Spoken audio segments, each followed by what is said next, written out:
top secret trip to North Korea, and he met with dictator Kim Jong-un. I think that they have shaken the dictatorship so badly, they may get to a deal. That would be a historic achievement. One passenger of a Southwest flight is dead, almost sucked out of a window after an apparent engine explosion. What do you say to the families of victims of criminal illegal aliens? I think Fox News exploits this issue. We have criminals that do horrible things all the time. I've been gone for a year. I'm like a breakup he can't get over. I'm out there living my best life. He wakes up in the morning and tweets at me. Find the joy in life, because as Ferris Bueller said on his day off, life moves pretty fast.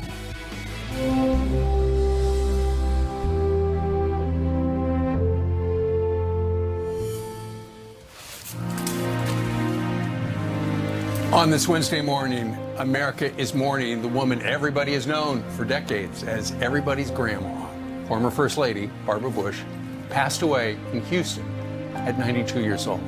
The matriarch of the Bush dynasty was battling heart failure and lung disease. We are told she died surrounded by her family at her home in Houston, holding her husband's hand. And I think she had bourbon during the day, and that's where we find Adam Housley live as tributes are pouring in from both sides of the aisle and around the world. Hey, Adam.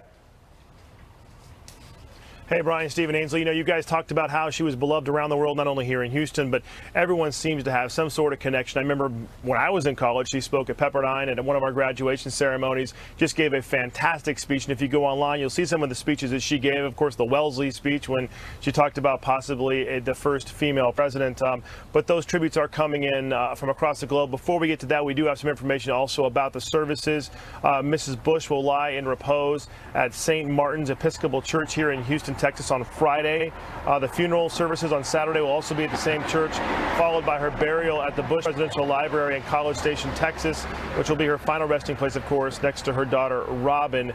Now, all throughout the evening last night and into this morning, we're getting all sorts of tweets and statements and comments from all sorts of leaders and people that knew and were touched by Mrs. Bush. President Trump tweeted this: Melania and I join the nation in celebrating the life of Barbara Bush. Former President Bill Clinton tweeted, Barbara Bush was a remarkable woman. She had grit and grace and brains and beauty. She was fierce and feisty in support of her family and friends.